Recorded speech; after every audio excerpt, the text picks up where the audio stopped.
You probably still picture a gaming PC as this massive tower, right? Yeah, the classic image. Big box, lots of lights maybe. Taking up half your desk, maybe making weird humming noises. hmm Well, okay, get ready to rethink that a little bit, because today we're diving deep into the world of mini gaming PCs. And these things are, well, they're surprisingly powerful That's sometimes. seriously impressive performance, yeah. Yeah, And sometimes in a box, like no bigger than your cable box. it's pretty wild. So for you, if you're trying to figure this stuff out, without getting totally bogged down in tech jargon, we're going to try and unpack what really matters. It's actually a fascinating shift, isn't it? For years, bigger meant better, more space for cooling, bigger cards. Right. That was the assumption. But chip technology, especially like power efficiency, it's letting manufacturers cram serious power into tiny little boxes. Yeah, exactly. Welcome to this deep dive, by the way. Glad to be diving in. If you find this kind of thing helpful, getting the key details without the fluff, definitely hit that like button for us. Subscribe for more deep dives. And yeah, tell us what else you're curious about in the comments. We do read those. We do. And fair warning, we might mention some products. If there are links and you buy something, we might get a small commission, just so you know. Full transparency. Our goal today, though, pretty simple. Help you figure out if maybe, just maybe, a mini gaming PC could be the right fit for your setup. Doesn't matter if you're super techie or just starting out. Because it's really about matching the tech to your actual life, right? Yeah. Not everyone wants or even has space for a giant PC tower. Exactly. So these mini PCs, they offer a really interesting alternative. Definitely. Okay, so let's tackle that tower myth head on. Hmm. For ages, a big case was almost like a badge of honor for gamers. Uh-huh. Showed you were serious. But that's really changing. We're seeing these genuinely small PCs now that can actually handle proper gaming. Like you said, cable box size. Sometimes even smaller. Think about the Asus ROG NUC. That's a prime example. It's tiny. It really is. But inside, it can pack like a mobile-grade RTX 4070, that's quite a bit of graphics power. Yeah, and that ROG UC shows a key strategy. Using mobile parts, laptop components, basically, in a desktop box. Right. That cuts down size, cuts down power draw, and mobile grade might sound weak, but these high-end mogul chips are seriously capable now.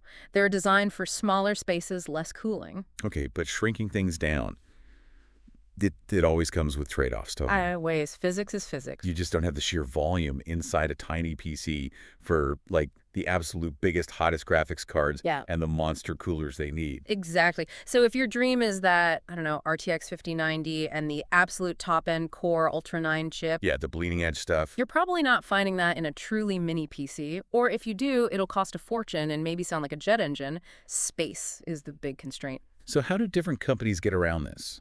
Because they are making them work. Well, there seem to be a few main ways, right? Like we said, Asus with the ROG NUC, they bought Intel's NUC division, basically doubling down on using mobile hardware. Okay, so laptop guts in a small desktop. Pretty much. Then you have companies like Zotac. They're known for somehow cramming actual desktop-class graphics cards into tiny boxes. How did they even do that? Very clever engineering, I guess, but Yeah.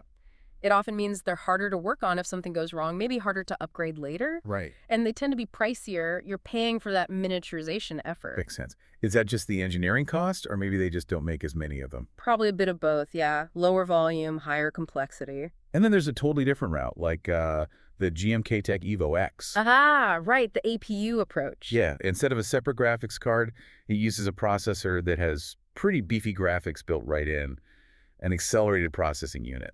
It's another way to get decent graphics without needing the space or the power draw of a separate card. Good for certain types of games. So basically, 3 paths: mobile parts, miniaturized desktop parts, or powerful integrated graphics. Yeah, and each one strikes a different balance. Size, performance, cost, upgradability. It all gets juggled differently. There's no single best way then, it seems. Nope. Depends what the maker is aiming for and what you, the user, actually need it to do. Okay, so if you're listening and thinking, all right, maybe one of these could work for me, what are the absolute key things you need to consider? First thing, always. What games are you playing? And at what resolution? That dictates so much. Right, like are you aiming for the latest AAA blockbusters at 4K ultra settings? If so, you'll almost certainly need a dedicated graphics card, a discrete GPU, NVIDIA RTX, AMD Radeon, something with its own power. But if you're more into say, esports titles, older games, indie stuff. Then integrated graphics, like that APU we mentioned, might actually be perfectly fine. They've gotten way better. Okay, so GPU is huge. What else? CPU, the processor, don't overlook that. You'll want something decent, maybe at least 4 cores, 8 threads, and a good clock speed, say 4.0 gigahertz or higher if possible. For smooth gameplay, but also just for running things in the background, right? Exactly. Multitasking. And RAM! Don't skimp on RAM. Yeah. 16 gigabytes is really the baseline minimum these days for gaming. Seriously, yeah. Yeah. Games eat RAM and storage. SSD.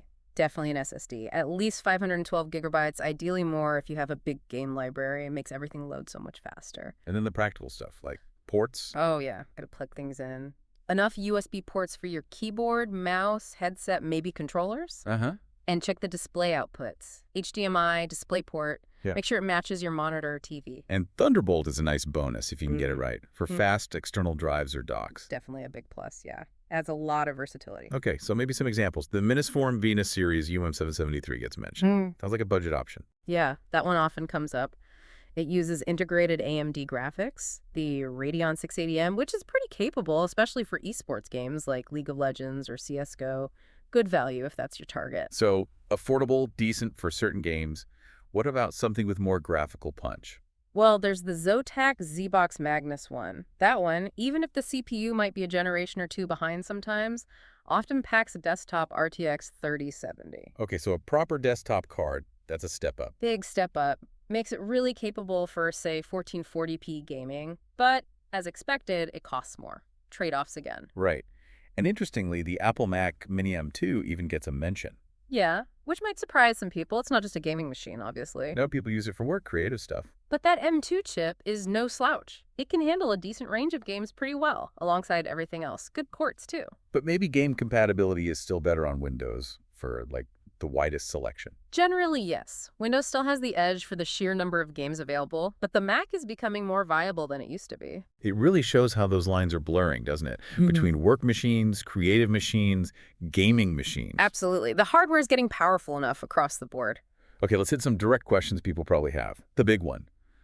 Are mini PCs actually good for gaming? Like, really? And the honest answer is, it depends. Great. What are your expectations? Yeah. If you expect top-tier, max settings, 4K ray tracing.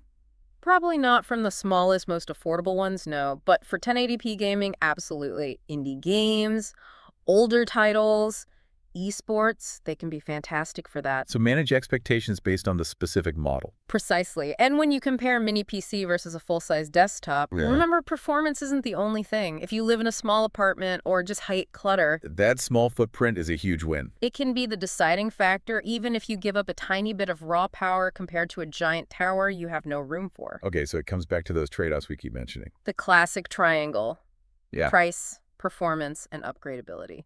Right, upgradability. That's usually harder with these, isn't it? Generally, yeah. You might be able to upgrade the RAM or the SSD in some models. But the CPU or GPU Yeah. often soldered in or uses non-standard parts. Exactly. It's not like a big desktop where you can easily swap out almost anything. The tight space and custom designs limit that. So, powerful mini PCs, often pricey. Cheaper ones, less powerful.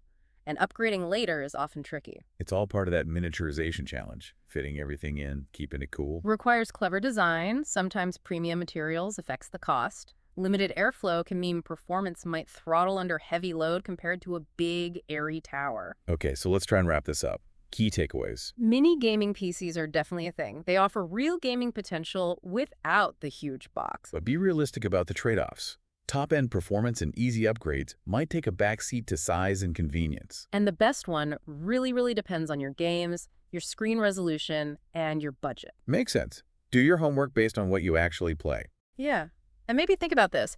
As tech keeps shrinking, keeps getting more efficient, how might our whole idea of a gaming PC change even more?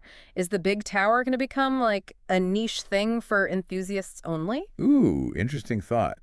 Will these little boxes become the default eventually? Maybe. Food for thought. Definitely. Well, we hope this deep dive has shed some light on the world of mini gaming PCs for you. Oku is helpful. Stay tuned for more deep dives into the tech shaping our world.